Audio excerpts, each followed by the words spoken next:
e manatu o le avi nei teime velo o le whatawa, whai masui fo o le au whai nganuenga le tua, ia po whai a onga fo o le tātou poklame masani, ia o le susuina leo le Lesona o le wha moe moe. Mātou te whaafilo ia lo tū pa ia malo tū malu, whatalofa maofo lofa atu ia te o tū umalava, ia e le ngata o paanga masani o le tātou poklame, ia ai maise fo i la tau o le teimi mua nei, ia pe fo ia le mafuta mai ia il tātou poklame pe o nei ai, ia mātou te rofa lofa atu, whatalofa atu, whea lava o lo e papa ao ma e au mawai, ia tunu mamao, ia po le talawhatai fo o Samoa, ia ma Amerika Samoa nei, ia mātou te rofa lofa atu, whatalofa, matalia, ma le fia o le wo, ia il tātou poklame, ia pe o nei ai le so, ia whatalofa atu fo i sungai, au auna le tua, ia po le au whai ngā ruenga fo i po whai a onga le tātou poklame, ia lau sunga silafau, o sese, ia mani kalesia i yakina, ia talofa atu i lau sunga, ia mese fo i ia lau sunga nto ina, mani kalesia i leone, lau sunga Chris Samana, ia talofa atu i lau sunga. Ia e le manatu, ia o le a le whamata whauloina le tātou poklame le tātou fōwhanga nei fuitu waso. Ai o te walau atu ma le whaaloalo, whamole mole puno mai o tō wao o le au walauina le ngango le tua so soani. Ia o tātou soala u pule fo i le fionga le tua i le nei fo i tai au. Yo vailo mātou tamai o le langi, whafte i tere lava tamai i le nei fo i tai au fau, mātou te mau fo i le nei avanoa, mātou te toe so ina i fo i le suisuina o a fionga. O le tentonunga ma le mautinoanga i mātou te le mawhaia lava o na mātou malamlamaina la ua fionga. Se i wanga nā le mawhataino i mātou, ma whaongaina i mātou, e le mana o lo wanganga pa ia. Mātou te whanau atu, ma wala watu whamole mole. Ma futa mai, ma fsosol mai, ina ia mwhai o na vele nei fo i mta upu, ma nei su engos whamnianga mo i mātou. A ia si tia maulunga ai le vi inga oelo mātou tua. O na o Iesu. Amen. Amen. Ia, e te tunu o le lava i tātou te ilalo o le whamalu o le autu, ia o le Folafoalga, ia mo le whiangainga e whaavau o le tua, ia o le nei foi kuata atoa. Mai o te ilo le o tātou o mai le mamau nei, o le Lesona lon lima foi nei o le o mai le tātou susoina. Ia ua whaautuina e whaapea Fanau o le Folafoalga, ia Children of the Promise. Ia po Fanau, ia o le Folafoalga. I vai aso lente atu nei tātou tano ina ai le tūlanga o lea Folafoalga e whaavau. Lea na usia, ia e le tua manan au nau Abrahamo. O lo ta ua mai i le kenese lo mtau bisuma le fitu o le whaipue fitu. Mai le whaamtalanga. Ia a vea le tua, mo tātou atua, ia a vea i tātou mawhanau le tua. O te ilo le whiangainga lea o lo o sia e le tua ma Abrahamo. Lea lava i tātou te tamawhai e wā i ili tūlanga uma le ngata i le whiangainga malona winga moni. O i la tau o le a whiangai ma le nei whiangainga. Ia e maise foi o le awala. Ia e whamautuina po ai inga. Ia o le whiangainga o le sola. Lea la tātou susuina ai ia po lea po wai i la tau ia wa avea ia ma Fanau. Ia ua fito i tonu iai le whiangainga lea na o sia i le tua ma Abrahamo mai la tu umalava ia si au o mai le so. Ia manatu o le tatalaina ia le tātou lausunga Chris. Ben whai ona e introduce le tātou mta upu ia mai se foi o le mau autu o lo wha autuina iai po o ta oto iele o ngā tonu le mua le tātou susuenga. Ia ben whai ona e wha lauteleina wha mole. Ia e pai ai ia la ngā ia tu foi to tonga le tātou Lesona. I nei tai au. Ja, mali, a foi i tātou a matamai lai le kene se mua. Fai upo e luasful ma le valu. Ina ia whaavai i lava le amatanga o le Folafoalga lea ma whaamanuianga lea tua. Wha sino lava le il whanau o le whanau o le Folafoalga. Ia on tātou a matale le maulea wa le whai mai ele o le fionga lea tua no umon whetalai lea tua nā tātou whai ele te ngata i lo tātou whaatusa. So le lai tātou tal noa i le whengenga osia lea tua ma la i ngata ngata. Whamairo leo le tua ia atama ewa ua wha manuia fo ia le tua ia te ila ua. Ma ua whetala i atu le tua ia te ila ua. Ia whanawhana uia. Ma ia uruola. Ma ia tumu ai le larolangi. I fatu ilalu ia ma ia pule me umolo e la langi so folfolanga amata le o fina ngalo ho ile o le tua mai lava le amatanga ina ia uola ma fanau le tangata ila mi tonu la le wa fita le tua ile fa modianga le ile pa u tangata le sanga so fina ngalo lava le o le tua ina ia tumu le lalo langi ilana lava fanau on tato loro le mai le kene se toro suma lipa ino o pa ulta nga telang sala on to fai ile le tuala na folfolanga e fa tau le fanau ale tas o lua vai ngol fanau le feta ile tual mata upo e tolu an fa upo e suma lipa o te fa tu puina fo le feita nga ile va o e mal fa fine o lau fanau le ngata ia malana fanau so lua la vai ngol fanau le o tau mai na o vai lua ia ele tua o fanau le ngata ia fanau le fine ia fa mai lo le o folfolanga le tua e nate tu momo fo ilo ulu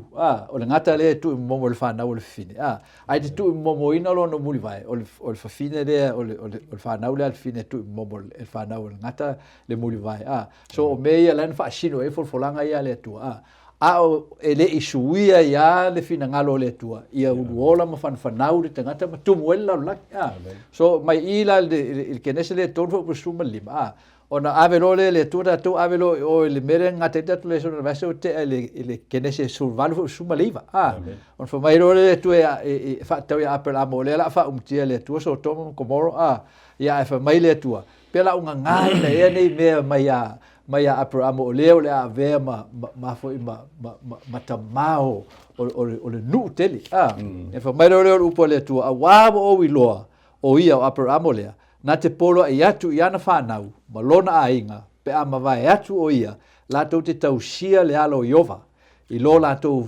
fai le amio tonu ma fa msinonga ina ia fa taun uina e Iova ia Abrahamo le mea ne ia fetalai atu ai ia te ia so le mea len fetalai le tu ia Abrahamo fo fulanga le tu ia Abrahamo wa le e fo e fetal no ia Abrahamo ma le tu ma fai le tu I fo fulanga Abrahamo ai les fa na Abrahamo ia on fo mero Abrahamo la e mea e fai mo ai te le o fo ai mai la vai te au se shatali o le fo e o fai matofi ia e le o so watali o tangata na fa na tono lo ainga ia le la fa ta e upu ia le tu ia tatu o mai lola ia le il tatu le sona la le o tatu ia nei le la bota ave le tu la na folfolanga la vale ina ia fanau mo luola le tangata so o fa nau la folfolanga le o mai mai o la matanga mai tatu le o fai tau fa te sei tatu o tatu o fa nau folfolanga ia na mai lola tatu mo o tu le mai mo le vaso nei le ila fo kenese na lusul valu fa upu es fulmaliva la fa mai fa uta foi o te yate o to e o lava ile ngata anga o le laulangi o Yesu la le o feta lai io Mateo lu fulva le la o feta lai Yesu o so lana fa nau le na fa ele folfolanga ia Abrahamo le fo na fa ele folfolanga ia Adam Eva malengata o so le fa nau o le tangata e fa sino le ia Yesu Keriso a wa pauna a wa le fa e ona mo e tato le faita wina fa tasi o tato I le fa nau o folfolanga ona o le tautonga le tua ia te ia lava e liu tim tangata ia Yesu Keriso amen ina ia tongi o la ile anga sala la langi ma fai tau fa tasi nai la tato uma lava nei uia o isi o fa nau o ngata o isi o fa nau le fine o e tausi polo inga le tua mal mau ia Yesu Keriso ai a fa tua ia Yesu le ona fai tau ina uma le o tato le la tatu su e tato le sono le asone ile awala o fata tia le tua ina ia fa mauti no ia o ni tato masal salo o folfolanga le na vele tua la matanga ia tamo eva o folfolanga fo na mo tato te me le unga le tato ia dei e fai tau fa tasi ai uma tato ia le fa tua ela il fa tua wa kil na o le fai tau wino tato ile fo ile folfolanga le o le fa tua ai le o nga luenga tu la fono so mena le au tu e le tau fai tatu ia ave e tatu mta upule o mena le na le tu ia ave e tatu malam lama il folfolanga le tua mata o tatu fa na folfolanga ma lo fa tai o te do le wa mata ona wa bala mai tu langa fa tatia na o le tatu le sona po o vaenga au tu le ato ia le tatu su enga fo I le nei fo I va yaso ia ai ole mtaupu le sfulma le mtaupu le suma lima ana fa upule mo mua le e fa mtalanga le fa pe ua mawai ia mea ona tulei mai lea o le fionga a Iova ia Abrahamo il falinga mai ua fa pe mai Abrahamo aua e te fefe o au nei o lou tata o lou taui e matua tele lava amene o le tasi se vaenga plomisi le tua ia Abrahamo ina ia fa mau salia tili lava tu langa le fionga inga lea ma le forfolanga fa tau le fionga inga nei ia ole fesili ole tonu lava le mele na popole ia Abrahamo pe ole na fefe Abrahamo le na au mai le tua le falinga e fa malosi Abrahamo au e ke fefe au e ke popole o au o lou tata se faina e fa so mai se fa te le vai le vai na le tato le sona o fai mai le tua ia Abrahamo o e te fefe amen o au lou tata ke ne se le mo o le tolu na ile flanga na le tua man tua fo ino wala au le tua ia Abrahamo mai uro I kalita ia tulunga ia alu ele lo Abrahamo le me alu ia a o ia tatou te langona le e monia na usta ia Abrahamo ai o lona sila fia le tua e ia le anga le natura na o tangata o le fefe o le natura anga sala na o tangata o le fefe o me fu anga la le na fai mai le tua sila fia le tua Abrahamo lona anga ia tu le ikanana ele o mau folinga ele mau tonu al ma fo Abrahamo o ai tatou po le ale fai mai te talo na nei ai a o mai to inga mele e te arua e te usta tatou te o ai te ngona ai e te le wa le lo po fe aruanga ia ele I tau mai po fe me ia na le fai mai alu le no tu fa sino atu ia na wal folinga la o le atale na le ngona Abrahamo a o le ana mana o ale tu wa le ru tangata le talu mai noa na fai mai ai o le ami o tonu. Fo linga mai le taimi o noa o mai fato ato e maua leo se tangata. E fo linga mai na maua e le tua. O le tangata lea e saola na ami o Abraham. Fo mai le taimi o noa o mai le taimi ina ua uma le lolo. amen O le mela le toi wa e wa fai mai le utalo tato le sona. O Fanau o le Folafoalga. Luinga e tele Fanau o le Folafoalga. A o matatu la tato mtua tau loto le au mai le matau e rusu malau. Sa o tau whawa senga ina po le ale winga o le mele.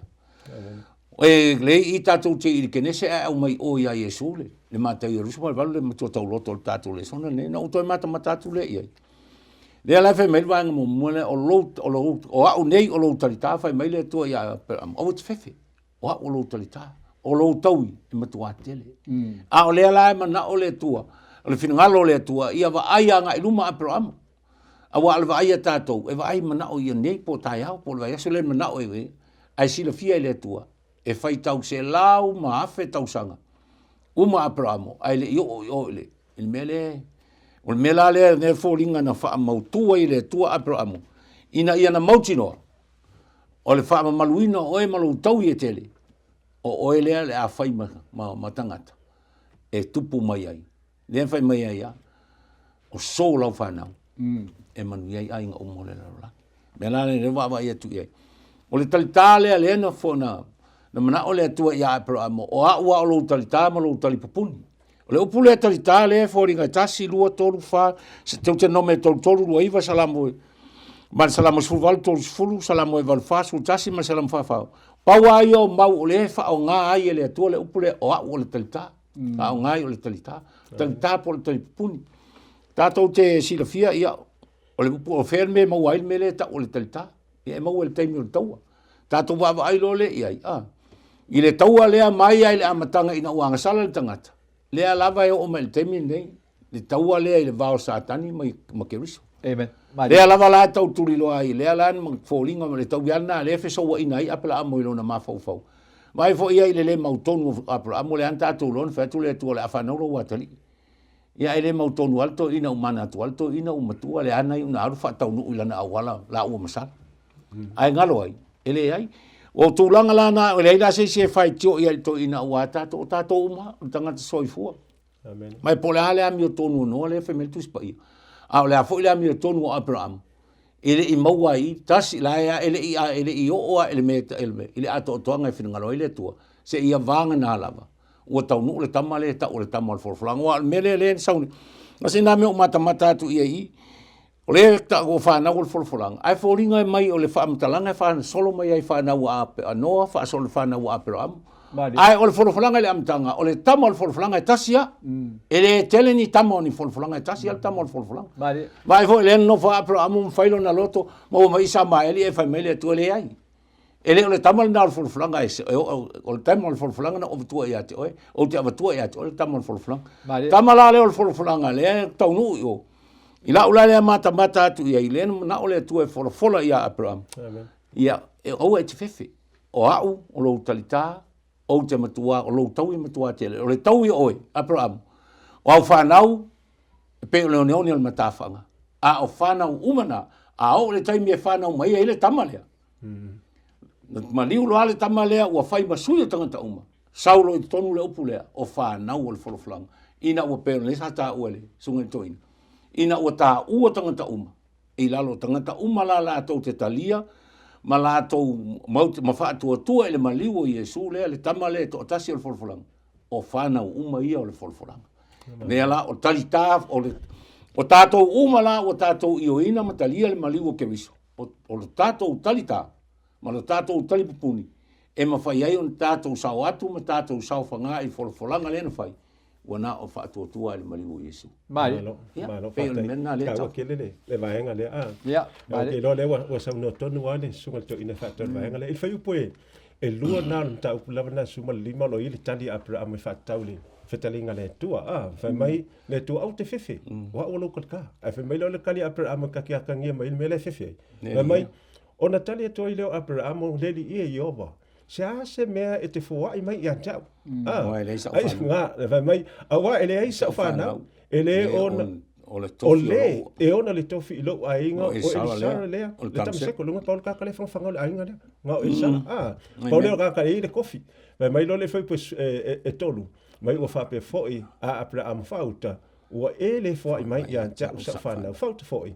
E whai mausuli le tangata ua Fanau i lo ainga. Fakulo le kua. Aplamo. Sa fale fa fo nga sa le maka ilunga le lang. Ya fa kau fi ku le lang. E ke mfinga fi kau. O la plo misia oi. Ele ka kai ngo o fe le plo mis. O le mele fa ku ya ki ia ave ma. Mo tanta a ka u yo le ole vaenga le na tu ngalwai ia apra amo. Pi fo linga mole. O la tu ngalunga po le mena fefe ai. E fo linga mai ole a fa le ngai nai le mena o sfia ngai mai. Ma le tu folinga mai o le ale tau mea. Le se fatu tu apra amo e fatau le mena folfola le tu tau a telele le vaenga lea ia a la sunga krisi pe ese se fa popo fatau le vaenga lea ai tele se atu le vaenga lon lu o tatu le son. De ai o le vaenga tau na e fo e tatu te la atu e le vaenga lea e ave tatu le son e tau o le folfolanga o le Mesia. Amen. A wa mena le tasil tamo le folfolanga. Ona langa o le Fanau o le Folafoalga. O Fanau ia e whanau mai i le whaavai o le whaatutua. E le o ngā ruenga le tangata. O le o ngā utuna, le tulituri le atua le tangata ina ia i loa le tangata. O lona whaolutanga e whalangolango a toa i lunga o le loftuna o le tua. E le whalangolango i lunga o le se ngā ruenga e tasi e whai le tangata langa i le i whai le tangata ia lava ia. Na whai le atua.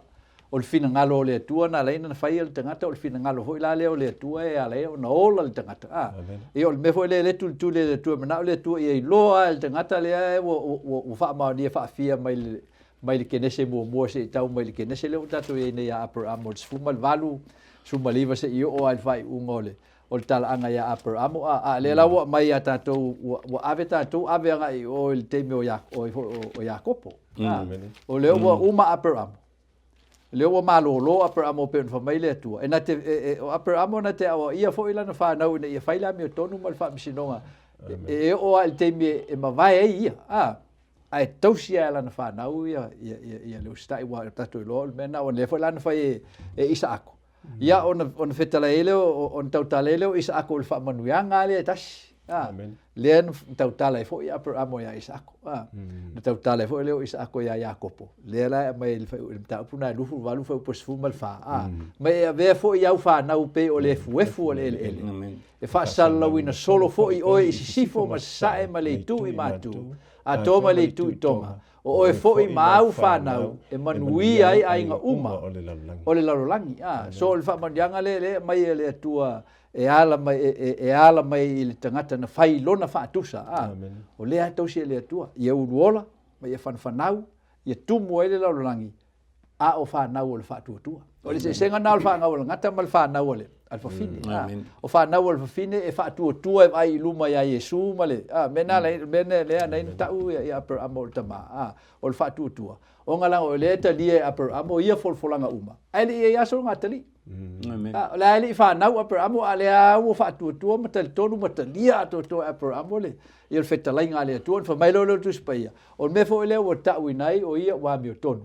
Ono o ia tali tonu. Ma whaatuatua i le upu o le atua. Dea lau mai ona mai lo le tatou le ona mai lo le o tatou i la fo i le kaltia nai nai ave tatou tolu fo polusu ma leiva kaltia nai tolu fo polusu ma leiva nai fa mai la fio ngale tu e tatou e a fo i ia na a fai fo i e o ke riso o to e moni o le whanau o to upper amo o suli fo i e tusa ma le mea na folfolaina so o tātou la nei le o ola nei i luma mai o le a fo i o le i tua mai o le sa taulo awa upper amo ma unga tupulanga ma se i tau mai a Yesu o la eva i luma i le sau o le Mesia ia o le Mesia le na whaatuatua i le na lai o na whaitawina la tau i le whanau le o le whaatuatua o tātou la nei o wa aia na i tua ia Yesu ke viso. Leo o tatou i le faitaunga leo o tatou whaatuatua ia Yesu ke viso. So ole nu telena ole folfolanga la e ole Mesia. Lea le nam fai tau tatou uma.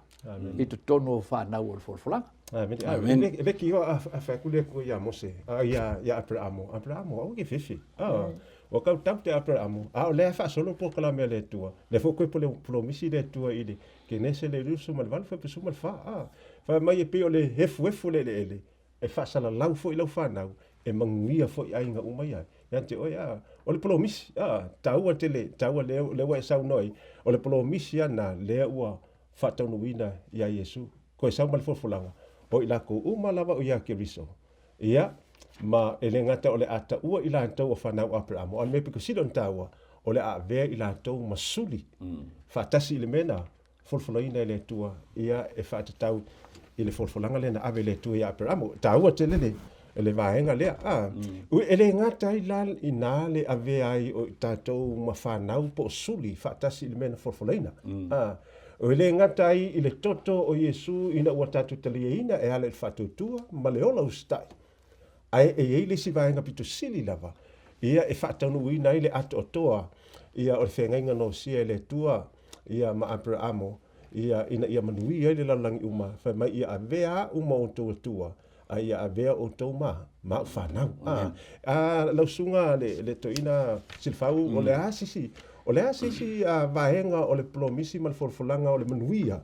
E ala ia ke riso. Ia le fo ua whaata mai ia i le tātou susuenga le nei tai au. Nei whaftai, o le vaenga lo na rua leo le. O le folfolanga, O le folfolanga me leo sa tātou talanum sa uno e kuisi le vaenga mo mua o le folfataunuina o le folfolanga le Mesia. Pei tai o le vaenga lo na lua o le folfolanga lava le Mesia. A le taunu, a le aise vaenga lo na lua le. Amen. E le au ngā atoa le whaolotanga na maile amata. Amen. Le anga le vaenga no lo na lua le, o le taunu unga le o mea Le tau talanga i le. Le fai mai le e si tanga le i o le amai e fata i o se tala fu le fai mai. Oli ma le fia monia pe a tātou malanga i ni atunu uma maua mai o lava i talatu o i tātou. Fai mai le o le fisili le iai. E te tali tonu i ai pele ai. Ale ai. Pe te tali tonu fo i. Fai taule o te salonia e wha. Fai upa suma le ono, suma valu e lau fai tau tua. A waia fia ifo mai le langi le ali lama. Ma le alanga ma le leo le angi lusili. Ma le pua le atua. E mua fo i on toi tu mai o e uaoti o ia ke riso. O na whaafua se i leo na ave na e o i tātou o e ola ma toi. Ha tasi mai la tau iau ina ia whetai iai ma le ali i le vane munimo. O na tātou whaatasi pe lava lea ma le ali. O le nei, ia o tau wha mawhana whana i nei upu. Taunu unga lea? Me taunu unga lea o le folfolanga o le vaenga lo na lua o le Mesia. O le whaai unga fo i leo le taunu unga o le tini leo mea unga. A le aila se vaenga lea. e lusi atoa le ato le whaolotanga. Amen. Le tā ua tele nā le vaenga muli leo le. Leo tātou tuli mata i nei ai. Tātou te vai a ngai atu i ai. A tātou le i ai i le vaenga lona lua lea. Po le a lava le tātou mea o le whai ma tātou tau ma whai ai. A tātou le tini i le vaenga lea. O tātou istanga talusi. Amen. Tātou istanga tanangau. O le fionga lea le tua le ua fola mai. Le fio whaalua mai o le li. Ina ia, le ana fola Yesu, a ualu, o te toe sau, ina ia iai, o tau le mea, o te ia ia. Mare. Amen. Tu se le apostolo Ioane. Me la leo le vaenga la leo na lua le fola na. Leo tātou vai, la fo i le whaalinga i tolu, fo pe suma lua le a tātou leo iai. A lai wha matala mai iai. Whai mai o te ewhea, o tau ma poutu le malu o le atua. O i la tau uma o e whaatua i le maliu o le tama o le whanau le tama leo le fola. O tona, o tātona, o le a vea i tātou ma poutu o le malu o le atua. Pe ao, nā fio mai Yesu, o tātou tūma wai, ma tātou whaatua i lona maliu. Wana paua lea, o le tātou whaatua i le maliu o Yesu, e wha atoa inai, lo tātou le atoa i lana tūla fono, i le tātou tau singo lana tūla fono. Wa po whea eo, i le tātou malosi, ai ao noa mai Yesu, e le mawhai na tātou sāba wale tu sola an tūla fono mana polo inga. Mari. O le wale mea lai le ho i le tātou tau mwhai. O le sauro le i tonu o le maliu o Keriso. E wha atoa le tātou. Le atoa ma le tātou vai. A le folfolanga le wha mesia vai ngai lua. O le taunu unga leo mea uma i le tama le tusama le folfolanga mai le amtang. Ia. Amen. Ma no tau te le vai ngai leo ua. O i le tātou susuanga. I le whatau unga o le folfolanga i whatau i a Keriso. Le ngata o le a vea i tātou ma Fanau o le folfolanga.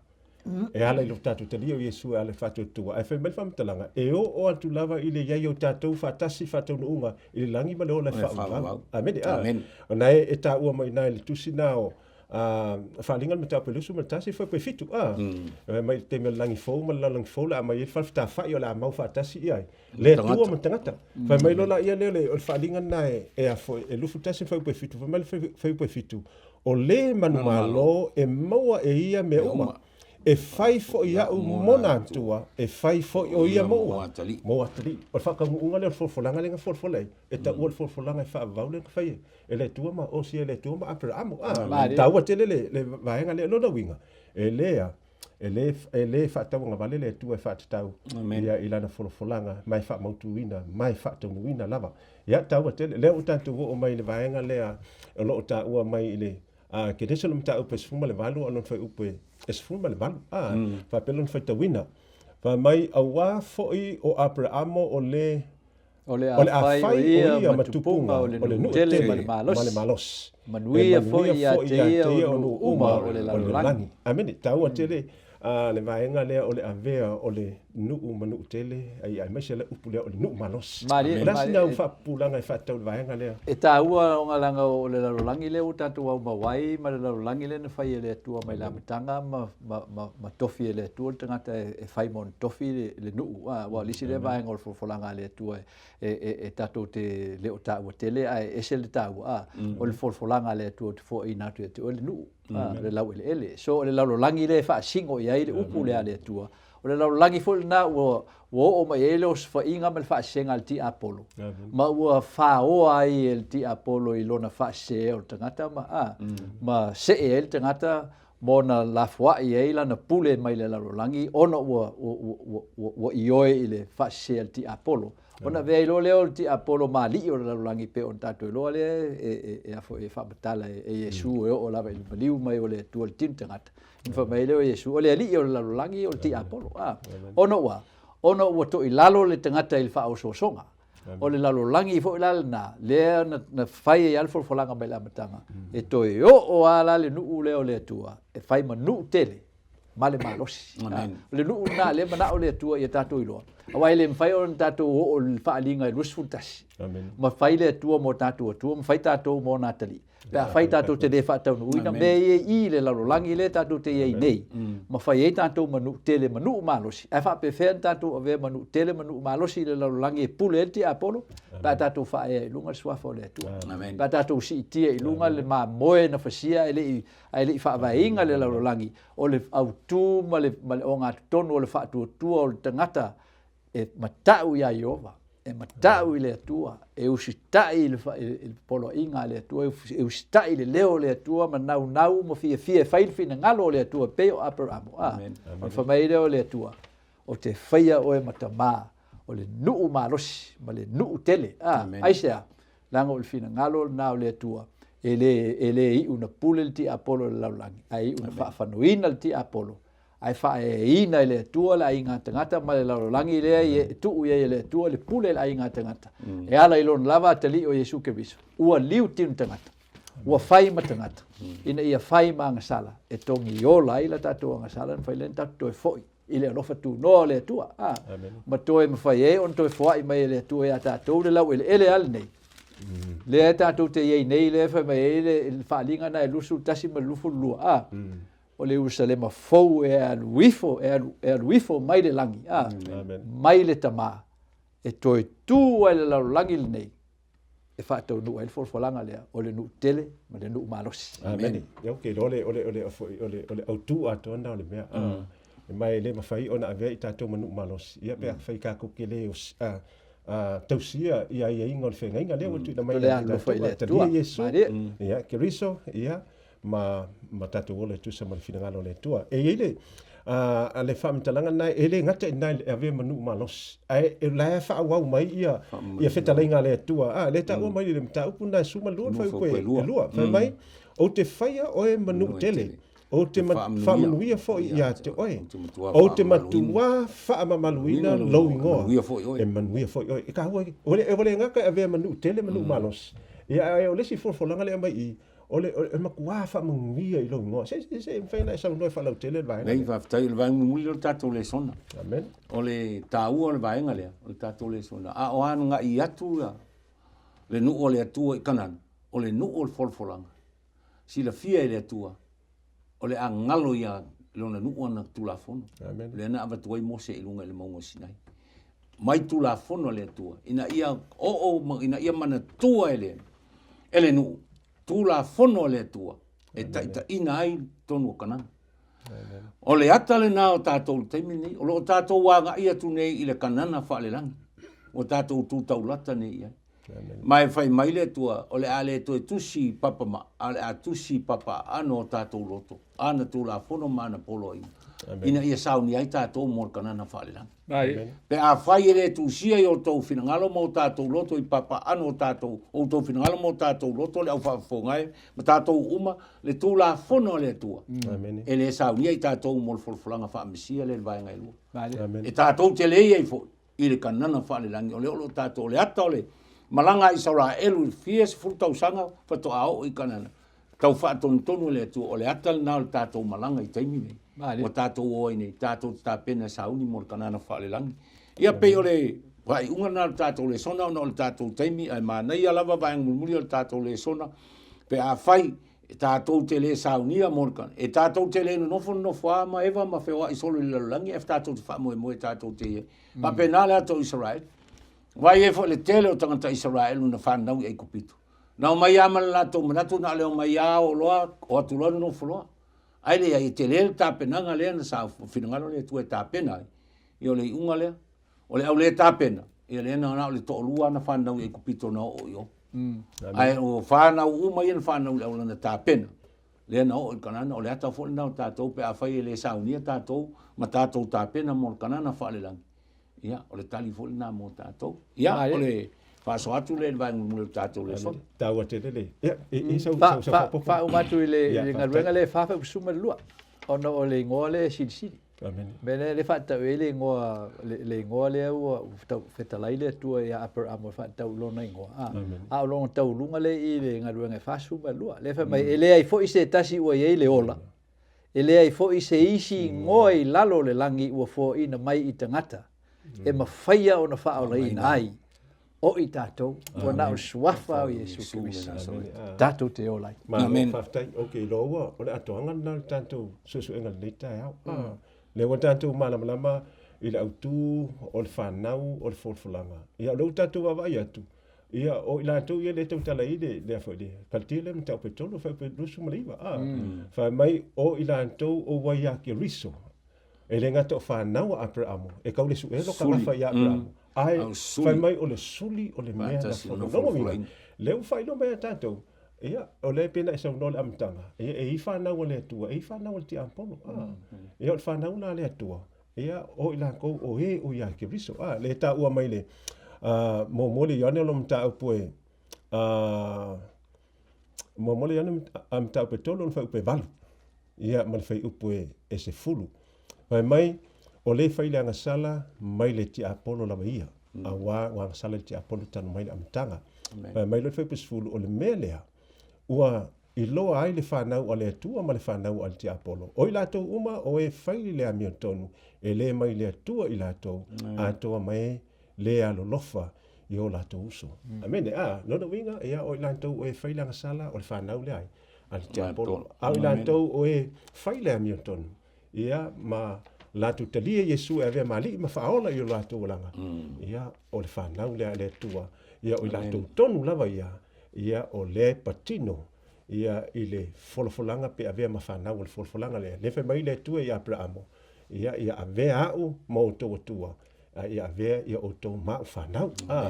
Ia o te tonu le tātou au mai moa, ia o le tātou Lesona na, e hili te tunua, ia o le atoanga, ia tamwhai le mesili o le atoanga, ia o loo i le nganga pa i o le tua sosoani atu, whalau tele, tātou mta upen susuina, ina i mawhai o tātou manino mo tātou i loa, ia polomisi ma Folafoalga le tua mo tangata tāpenai tātou mo lon toi whio mai, whaftai atu, ia mono tu taimi ia anga le famili atu le tua ia te tau famili foi le tua ia au nei le tua ia e tu sai foi o la avanoa ia mai se foi finangalo falia ia falau tele ile finangalo le tua ia bala watu ma falalo puno mai o tu wao la o sauniel tatu talo tapunialo ia el tatu le sona yo mai lo matu te mai o le langi matu te fakta yatu la o fio o matu sa ili le tua i lo finangalo e matu te ilo e le whaingo fie. E lo loto ia lo tata ina mai o i mantou i le mea o lo e finangalo ai ina i o matu malama matu i loa. E whatau i au Folafoalga ia e maise ia o le whiangainga na e o sia ina i o matu i loa ma mauti noa. Po o matu i ai i tutonu o le nei le lio o le ainga po le whanau o patino i ele a Folafoalga pele ai.